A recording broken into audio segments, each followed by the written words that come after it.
Hey everybody, and welcome back to Ducks and Download. Now I know this one's going to be a little bit of an odd comic breakdown because I'm going over the 31st issue of Vader.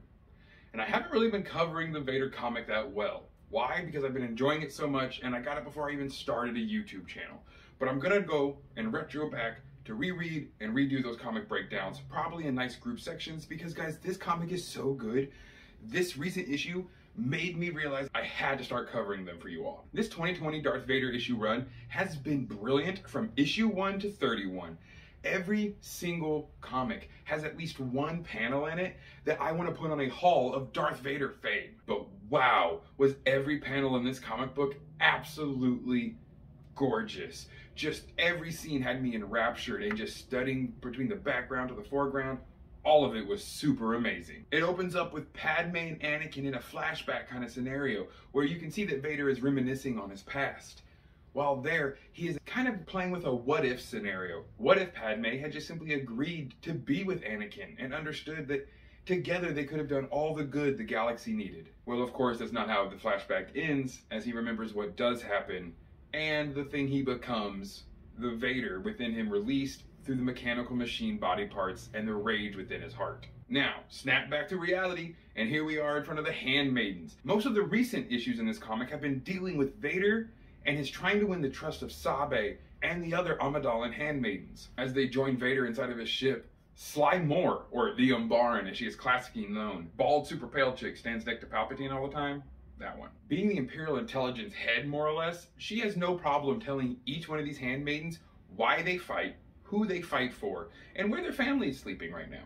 Kind of putting them all on edge and reminding them that at any moment, Vader could just wipe out everyone they love.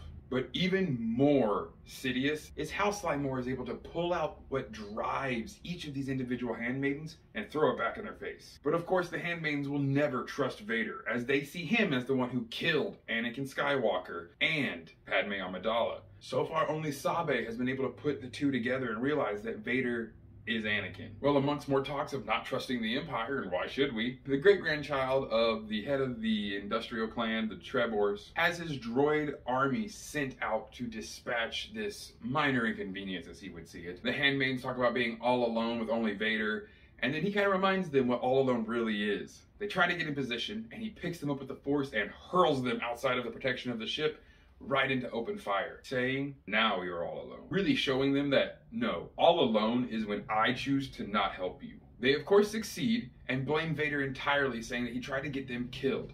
But him and the Umbaran have the way to twist that back around and tell them, oh no, we are merely showing you your true power and potential.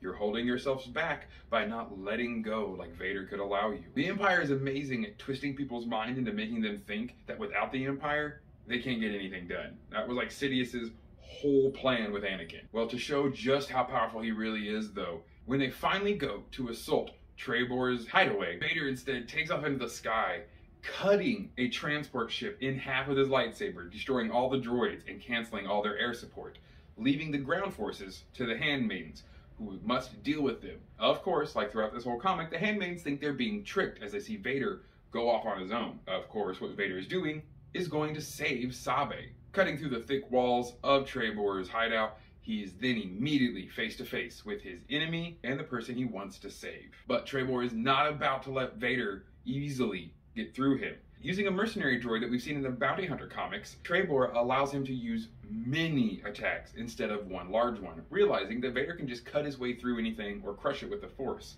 What he can't destroy are easily 30+ small droids that fly out of the main mercenary droid and begin to electrify Vader. Now, as we know, electricity is actually one of Vader's main weaknesses, and Palpatine purposely did that so he would always have an easy way to make Vader remember who's boss. Thankfully, though, one of the handmaidens enters with her gravity boots, which helps her fly, but also she can turn them the other way and increase the gravity, forcing all the droids to come crashing to the ground and freeing Vader, who is not about to deal with any of this any longer. While the handmaidens and Vader are fighting like cats and dogs, Trebor makes his escape. No surprise there, as any son of a separatist isn't going to stick around for fighting. The handmaidens have decided that enough is enough, and they're going to take Sabe back whether Vader allows it or not. Again, like most non-Force users, they for some reason just totally eclipse the fact that Vader could kill them all with literally the snap of his fingers. In telling him what they're going to do, he immediately just picks them up and throws them against the wall.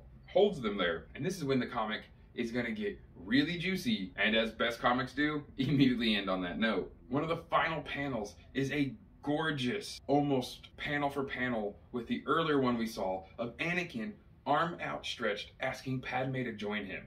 But now we see Vader standing much taller and more imposing, looking down on Sabe, hand outstretched, asking to join him. Now again, I feel like the main reason for this is because he's trying to have a substitute for Padme. But why is this so important? Well, of course, it's because Vader needs a substitute for Padme.